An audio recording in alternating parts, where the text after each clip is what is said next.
Welcome to wrestling champion YouTube channel. तो इस video में हम बात करने वाले हैं यहाँ पर सेथ रॉलिंस के पहले रिएक्शन के बारे में जो उन्होंने दिया है यूनिवर्सल चैंपियनशिप को जीतने के बाद। और हम बात करने वाले हैं यहाँ पर बैरन कोर्बिन की जीत के बारे में कि यहाँ पर क्यों हुई है इनकी जीत इतने बड़े मैच में। और हम बात करने वाले हैं यहाँ पर रेसलमेनिया के बारे में। तो यहाँ पर ये वीडियो बहुत इंटरेस्टिंग होने वाली है, तो बिना टाइम वेस्ट किए स्टार्ट करते हैं। तो स्टार्टिंग करते हैं यहाँ पर बैरन कोर्बिन से। तो जैसे कि हम सबको पता है कि यहाँ पर कर्ट एंगल के लास्ट मैच में यहाँ पर जीत हो चुकी है बैरन कोर्बिन की, और यहाँ पर कर्ट एंगल वो मैच अपना हार चुके हैं।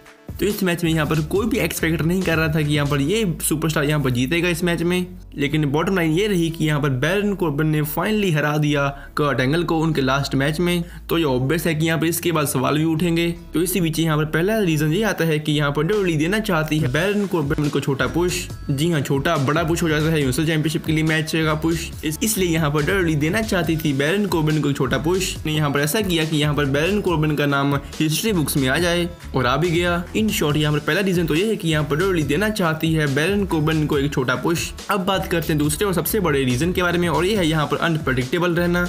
जैसे हम सबको पता है कि यहाँ पर डब्ल्यूडब्ल्यूई इस रेसलमेनिया में यहाँ पर सभी विनर्स प्रेडिक्टेबल थे, जैसे Becky Lynch, Seth Rollins, demon king.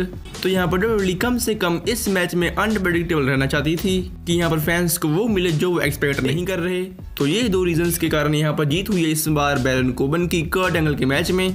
तो हम बात करने वाले हैं यहाँ पर रेसलमेनिया के बारे में कि यहाँ पर कैसी गई है रेसलमेनिया। तो ऑनेस्टली अगर मैं अपना ओपिनियन दूं तो यहाँ पर मुझे ये रेसलमेनिया काफ़ी अच्छी लगी, इसलिए मैं यहाँ पर देता हूँ इस रेसलमेनिया को 4.5 स्टार्स 5 में से। अलग बात है कि यहाँ पर इस रेसलमेनिया में यहाँ पर सभी विनर्स प्रेडिक्टेबल थे, लेकिन जो भी हुआ अच्छा हुआ। वहाँ पर हमें देखने को मिली गई जॉन सीना के पुराने अवतार की वापसी, और ये था डॉक्टर्स ऑफ थर्गोनॉमिक्स। और दूसरी तरफ यहाँ पर मेन इवेंट में बन जाती हैं बेकी लिंच एक तरह से अनडिस्प्यूटेड चैंपियन, और जिस तरह से वो बनती हैं वो यहाँ पर वाकई मेरे मन में भी सवाल उठाता है कि अगर यहाँ पर डब्ल्यूडब्ल्यूई दिखाना चाहती है बेकी लिंच को एक सोल सर्वाइवर कि वही एक फीमेल सुपरस्टार, उसने ही सब कुछ किया है, यहाँ पर डब्ल्यूडब्ल्यूई को ऐसी विन दिखाने की क्या जरूरत थी। लेकिन इन द एंड यहाँ पर बेकी लिंच इस मैच में जीत गई हैं, और हमें फाइनली देखने को मिल गया है इस इवेंट से कॉफी मेनिया। और यहाँ पर कॉफी किंगस्टन की जीत हुई और वो बन चुके हैं डब्ल्यूडब्ल्यूई चैंपियन। मैं यहाँ पर लिटरली एक्सपेक्ट कर रहा था न्यू डे का हील टर्न, लेकिन अच्छा हुआ नहीं हुआ। और इन शॉर्ट यहाँ पर रेसलमेनिया काफी अच्छी थी। तो आपको कैसे लगी तो आप मुझे कमेंट करके बताइए। मैंने अपनी रेटिंग्स तो बता दी 4.5 स्टार्स, आप कैसी रेटिंग्स देते हैं चलो देखते हैं। चलो अब हम बात करने वाले हैं यहाँ पर सेथ रॉलिंस के पहले रिएक्शन के बारे में जो उन्होंने दिया है यूनिवर्सल चैंपियनशिप को जीतने के बाद। तो ऐसे हम सबको पता है कि यहाँ पर ये मैच एक तरह से अच्छा मैच तो नहीं कह सकते, लेकिन यहाँ पर सेथ रॉलिंस के फैंस के लिए काफ़ी अच्छा था। और 3 कर्ब स्टॉप लगाकर और एक लो ब्लो देकर यहाँ पर जीत हुई है सेथ रॉलिंस की, और बन चुके हैं वो न्यू यूनिवर्सल चैंपियन। मतलब जो हुआ जो यहाँ पर फैंस डिमांड कर रहे थे कई महीनों से। तो इसके बाद यहाँ पर सेथ रॉलिंस जाते हैं बैक स्टेज पर, और उनके सामने सवाल आते हैं कि आपको कैसा महसूस हो रहा है अभी।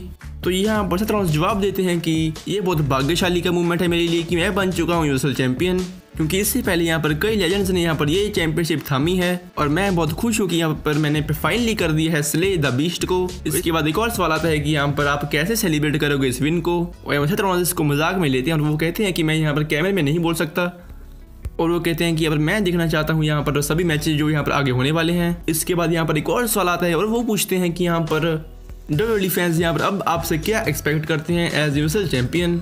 तो यहाँ पर सेथ रॉलिंस कहते हैं कि मैंने पहले ही बताया था, मैं अभी बताऊंगा कि मैं यहाँ पर हूँ फाइटिंग चैंपियन। मैं यहाँ पर फैंस को बताऊंगा कि मैं यहाँ पर हूँ universal champion as fighting champion. मैं ये चैंपियनशिप को हर रॉक एपिसोड में, हर पेपरव्यू में, ये मैटर नहीं करता कि यहाँ पर कौन सा दिन है, डिफेंड करूंगा। जी यहाँ पर ये थे लिटरली वर्ड्स सेथ रॉलिंस के उस वक्त। तो जिस तरह से यहाँ पर सेथ रॉलिंस ने कहा है कि वो यहाँ पर डिफेंड करेंगे अपनी चैंपियनशिप हर रॉक एपिसोड में, तो उसको देखकर यहाँ पर लग रहा है कि सेथ रॉलिंस अपनी चैंपियनशिप डिफेंड कर सकते हैं इस रॉक एपिसोड में जो आने वाली है, रॉ आफ्टर रेसलमेनिया। वो एक तरह से एक ओपन चैलेंज रख सकते हैं इस रॉक एपिसोड में। तो बहुत ही इंटरेस्टिंग हो गया ये देखना कि यहाँ पर डब्ल्यूडब्ल्यूई कैसे बुक करती है यहाँ पर सेथ रॉलिंस के सेगमेंट को अगले रॉक एपिसोड में। तो हमें कमेंट करके बताया कि आपको वीडियो कैसी लगी, और जैसे कि मैंने आपको बताया कि आप कमेंट बॉक्स में बताइए अपनी रेटिंग्स इस रेसलमेनिया के लिए 5 स्टार में से। तो ये थी आज की वीडियो अच्छी तो लाइक करें, और डब्ल्यूडब्ल्यूई की जानकारी के लिए चैनल सब्सक्राइब बेल को भी दबा दें।